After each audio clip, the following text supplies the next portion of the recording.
Imagine you are in a situation pressured by an authority. Would you rather obey or resist if you don't want to do it? How far would you go out of your comfort zone until you resist authority's orders?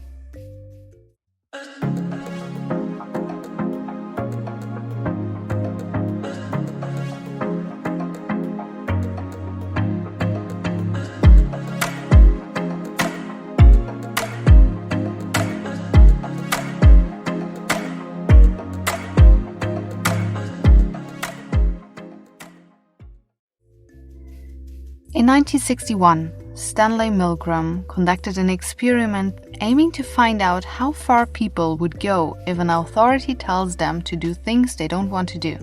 Milgram wanted to understand the behavior of people who were involved in the Second World War, where Jews, homosexuals, slaves, and other enemies of the state were slaughtered by Nazis. Were the Germans, in fact, evil and cold-hearted? Or is this a group phenomenon that could happen to anyone given the right conditions? The 40 recruited students were informed that they were to participate in a study about memory and learning. Milgram created an electric shock generator with 30 switches for this experiment, which actually didn't shock and would only trigger pre-taped audio when the switches were pressed. But for the experiment, it was important to let the subjects think they will bring the other person in danger, so they were not informed about the dummy. The generator was used to find out for how long the subjects continue to give shocks to the other person if they are told to do so, even if they think they could be seriously hurt. The switch was marked clearly in 50-volt increments, ranging from 15 to 450 volts, indicating different shock levels such as moderate, strong, danger, and the two highest levels, 435 and 450 volts, were marked as XXX. In the test, each subject was informed clearly that their payment was for showing up and they could keep the payment no matter what happens after they arrived. After meeting the person leading the experiment and another person told to be another subject who was actually an actor, the two subjects, the real subject and the con subject, drew slips of paper to indicate who was going to be a teacher and who was going to be a learner. The lottery was in fact a setup and the real subject would always get the role of the teacher. The teacher saw that the learner was strapped to a chair and electrodes were attached. The subject was then seated in another room in front of the shock generator, unable to see the learner. Remember that they had met the other person, a likable stranger, and that they thought that it could very well be them who were in the learner position receiving shocks.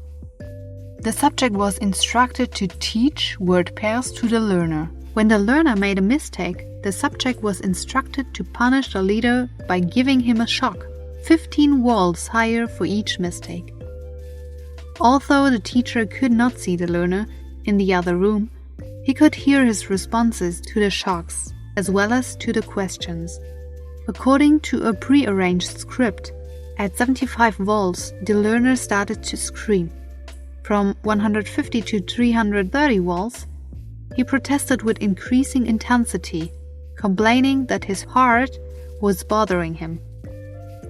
At 330 volts, he absolutely refused to go on.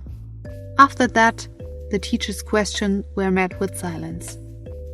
Whenever the subject, as the teacher, hesitated, the experimenter pressed the subject to continue with sentences like, "Please continue," "Please go on," or insisting that the experiment requires that you continue, and "You have no other choice, you must go on," sometimes reminding him that although the shocks may be painful, they cause no permanent tissue damage.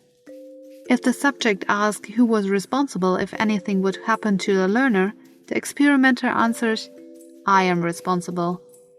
This gave the subject relief and many continued. How far would you go? Let me know in the comments below. The results shocked the experimenters. Before the Stanley Milgram experiment, experts thought that about 1 to 3% of the subjects would not stop giving shocks. They thought that you'd have to be pathological or a psychopath to do so. Despite many subjects showing tension doing it, most felt uncomfortable in the situation, and 3 subjects had even full-blown uncontrollable seizures. But all 40 subjects obeyed up to 300 volts. 25 of the 40 subjects continued to complete to give shocks until the maximum level of 450 volts was reached. None of the subjects stopped when the learner said he had heart trouble. How could that be? We now believe that it has to do with our almost innate behavior that we should do as told, especially by an authority. Please keep in mind, a psychological study like this would never be allowed in most countries today due to the ethical considerations. Critics frequently point out that misleading the participants and the possible harm the study did to the participants has not been ethically right. But is this obedience applicable to today's society? Would we act differently? Most of us think we have free thinking, and so we are responsible for our acts. But as a French TV show of 2010 shows, our innate behavior is still the same. The subjects in this game show were obeying orders to deliver increasingly powerful electric shocks to a man until he appears to die, as in the Milgram experiment. The reality show was actually a fiction and a man was an actor, but the subjects and the audience didn't know. This experience shows that in certain circumstances, a power, in this case the TV, can make you do something you don't want to do. Afterwards, the subject said, "I wanted to stop the whole time, but I just couldn't. I didn't have the will to do it. And that goes against my nature. I haven't really figured out why I did it." The subject told the TV host that he felt intimidated and isolated on the fictitious game show set, and that the crowd was overbearing. So what can you extract from this experiment for your own life? In everyday situations, people obey orders due to different reasons, like they want to get rewards, they want to avoid the negative consequences of disobeying, or they believe authority is legitimate. In more extreme situations, people obey even when they are required to violate their own values or commit crimes. Researchers think several factors cause people to carry obedience to extremes. People justify their behavior by assigning responsibility to the authority rather than themselves. People define the behavior that's expected of them as routine. People don't want to be rude or offend authority. And people obey easy commands first and then feel compelled to obey more and more difficult commands. So there are several ways you can use in order to resist conformity. Remove legitimate authority. People doubt the credibility of the situation and become self-regulated. Taking responsibility for your actions. People having more responsibility will be less obedient.